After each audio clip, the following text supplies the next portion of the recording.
আসসালামু আলাইকুম, কেমন আছেন সবাই? আশা করছি কাছে দূরে যে যেখান থেকে আমার ভিডিওটি দেখছেন সবাই সুস্থ ও ভালো আছেন। আমিও আলহামদুলিল্লাহ আল্লাহর অশেষ রহমতে সুস্থ ও ভালো আছি। আমি আসমাস লাইফস্টাইলে আরও একটি নতুন ভিডিও দেখার জন্য আপনাদের সবাইকে স্বাগত জানিয়ে শুরু করছি আমার আজকের ভিডিও। আশা করছি ভালো লাগবে। ভিডিওর শুরুতে সবাইকে রিকোয়েস্ট করতেছি একটি লাইক দিয়ে কন্টিনিউ করে যাবেন প্লিজ। আপু ভাইয়া আন্টিরা ভিডিওতে মোটামুটি কমেন্ট করতেছেন আপনারা, কিন্তু একটি লাইক দিতে ভুলে যাচ্ছেন। প্লিজ লাইক দিতে ভুলবেন না। আপনি একটা লাইক দিলে আপনার কোনো দিক দিয়ে ক্ষতি হবে না, বরঞ্চ আমার উপকার হবে। আমাকে উপকৃত করার জন্য হলেও একটি লাইক দিয়ে যাবেন প্লিজ। প্রতিদিনের মতন সেই নাস্তা করে আমি ঘরের কাজে লেগে পড়েছি। আজকে একটু ঘুম থেকে তাড়াতাড়ি উঠে গিয়েছি। বাচ্চাদের স্যার আসবে, স্কুল অফ হয়ে গেছে পরীক্ষার জন্য। আগামী দিন থেকে পরীক্ষা, সেই এক যুদ্ধ শুরু হয়ে গেছে। ঘুম থেকে উঠে ওদেরকে প্রথমে নাস্তা দিয়ে পাউরুটি ডিম পোস্ট করে দিয়েছি। স্যার আসবে, তাড়াহুড়া করে পরোটা রুটি বানানোর আর সময় থাকবে না, তাই ওদেরকে খাইয়ে আমি পরে খেয়ে নিয়েছি। 10টার মধ্যে স্যার চলে গেছে। এর মধ্যে আমি আমার পুরা বাসাটা পরিষ্কার করে নিব। ইদানিং একটু বেশি মোছামুছি করতে হচ্ছে, দিনে 2 বার করে মুছতেছি।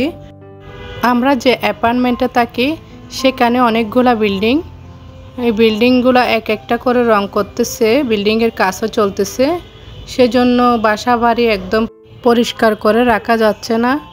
আর যাই হোক, এই কয়েকদিন একটু বেশি কষ্ট করতে হবে, দিনে 2-3 বার মুছতে হবে আর কি, এছাড়া আর কোনো উপায় নেই। যতই দরজা জানালা বন্ধ করে রাখি আমি, তাও দেখি ধুলাবালি কিভাবে চলে আসে।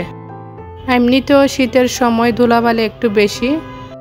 ভিডিওর এ পর্যন্ত এসে আপুদেরকে বলতেছি, যারা আমার ভিডিওতে নতুন এখনও একটি লাইক কমেন্টস করেন নাই, তারা অবশ্যই একটি লাইক করে আমার ভিডিওটি যদি ভালো লেগে থাকে তাহলে সাবস্ক্রাইব করে দিয়ে আমার পাশেই থেকে যেতে পারেন।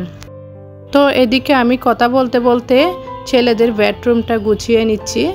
বেডরুমের চাদরটা এলোমেলো হয় না তেমন একটা, একটু ঝাড় দিয়ে দিলে হয়। এই বেডরুমে আমার 2 ছেলেই ঘুমায়, তো এক গাদা বালিশ থাকে, ওরা বালিশ নিয়ে টানাটানি করে। এগুলো আমি ওই ওয়ার্ড্রোফের ভিতরে রেখে দিই। এগুলা দেখা গেলে এলোমেলো লাগে রুমটা, সেজন্য আমি যতই চোখের আড়াল করে রাখা যায় সেভাবে করে রাখি। তো চলে আসছি আমাদের বেডরুমে। আমাদের চাদরটা চেঞ্জ করব। এই 2-3 দিন আগে চেঞ্জ করেছি চাদরগুলা, দেখেছেন হয়তো বা আপনারা। এরই মধ্যে আবারও নোংরা নোংরা লাগতেছে। বাচ্চার ঘর তো বুঝেন তো, আর বাইরের কাজ চলতেছে বললাম, সেজন্য ধুলাবালি বেশি আসতেছে। তো গত ভিডিওতে দেখেছেন আপনারা, সস্তায় একটা বিছানার চাদর নিয়ে এসেছিলাম 400 টাকা দিয়ে। ওইটাই আজকে বিছানা বিছাবো, দেখি কীরকম লাগে। আর নতুন একটা জিনিস আনলে ওইটা কিভাবে কি করব সেটাই চিন্তা করি সব সময়। তো আপুরা আমাকে কমেন্টে অবশ্যই জানাবেন আমার বেডরুমটা কীরকম লাগতেছে। প্রথম দিন চাদর বিছানোর পর অনেক ভালো লাগে, রুমটা হালকা হালকা লাগে। একটু পর পরে এই বিছানার উপর এসে শুয়ে পড়ি, শান্তির একটা জায়গা। সেজন্য সব সময় এই জায়গাটা পরিষ্কার করে রাখার চেষ্টা করি আর কি। এই কাজটা আমি না, হয়তোবা আমার সব আপুরা এরকমটা করে, আমি জানি। তো ওই দিকটা রুম ঘর বাড়ি পরিষ্কার করে এদিকে চলে আসলাম রান্নাঘরে। মুরগি নিয়ে আসছে 4টা, ওগুলো আমি পিস পিস করে কেটে নিয়ে আসতে বলেছিলাম, ও সেভাবে নিয়ে আসছে।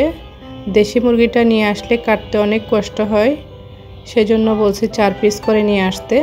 তো প্যাকেট করে এই জিপার প্যাকেটে করে রেখে দিই। একটা মুরগি কেটে নিয়েছি, এটা আলু দিয়ে পাতলা করে ঝোল দিয়ে রান্না করব। আসলে দেশি মুরগিটা এমনিতেও ঝোল দিয়ে রান্না করলে বেশি ভালো লাগে। তো এদিকে এই বড়াগুলো আমার পাশের বাসার এক প্রতিবেশী দিয়েছে, একভাবে আর কি। এই যে বড়িগুলো ডালের বড়ি, আমাদের চিটাগাঙে আমি সেভাবে দেখি নাই কারো, আমার কাছে ইউনিকই লাগতেছে। দেখি কিভাবে রান্না করা হয়, ওনার কাছ থেকে জিজ্ঞেস করে নিয়ে এখন বেগুন দিয়ে রান্না করব। তো ওইভাবে রান্না কি মাছ কিংবা বেগুন ফুলকপি দিয়ে এভাবে রান্না করে, আমার কাছে মাছ দিতে ইচ্ছা করে না, সেজন্য বেগুন দিয়ে রান্না করতেছি। খাওয়ার পরে ভয়েস দিচ্ছি, আসলে অনেক মজা হয়েছে ডালের বড়ি দিয়ে বেগুন রান্নাটা। তো এদিকে মুরগিটা কষিয়ে নিয়ে আলুটা দিয়ে দিয়েছি। আলু একটু বেশি করে দিতে হয় বাচ্চাদের জন্য। উনি বড়াগুলো একটু তেলের মধ্যে ভেজে নিতে বলেছিল, সেজন্য ভেজে নিয়ে এই তো বেগুন একটু কষিয়ে নিয়ে এর মধ্যে বড়াগুলা দিয়ে দিব। আমাদের চিটাগাঙে এগুলা চিনে না মনে হয়, আমার পরিবারে কেউ এরকমটা রান্না করেছে বলে আমার মনে হচ্ছে না। তো আপনাদের কে কে রান্না করেন আপনারা কমেন্টে জানাবেন চিটাগাঙের আপুরা। তো ডালের বড়াটা অনেক মজা হয়েছে। আমার পাশের বাসার ভাবিকে অসংখ্য ধন্যবাদ জানাচ্ছি। আপনি যদি আমার ভিডিওটি দেখে থাকেন তো আমার প্রিয় আপু এবং ভাইয়াদেরকে বলতেছি আমার পরিবারের জন্য, আমার বাচ্চাদের জন্য একটু দোয়া করবেন বেশি বেশি করে। পরীক্ষার মাঝে বাচ্চাদের যাতে কোনো অসুখ বিসুখ না হয়ে থাকে। শীতের সময় তো বাচ্চাদের সর্দি কাশি জ্বর লেগেই থাকে। আমিও আপনাদের পরিবারের পরিজনদের জন্য দোয়া করতেছি আল্লাহর কাছে। আপুদের সাথে কথা বলতে বলতে রান্না কমপ্লিট, মুরগির মাংস এবং বেগুন দিয়ে ডালের বড়া। আর এদিকে আপনাদের ভাইয়া গতকাল রাতে মিষ্টি নিয়ে আসছে, তারপর রসমালাই, মেয়ের জন্য লোশন পাউডার।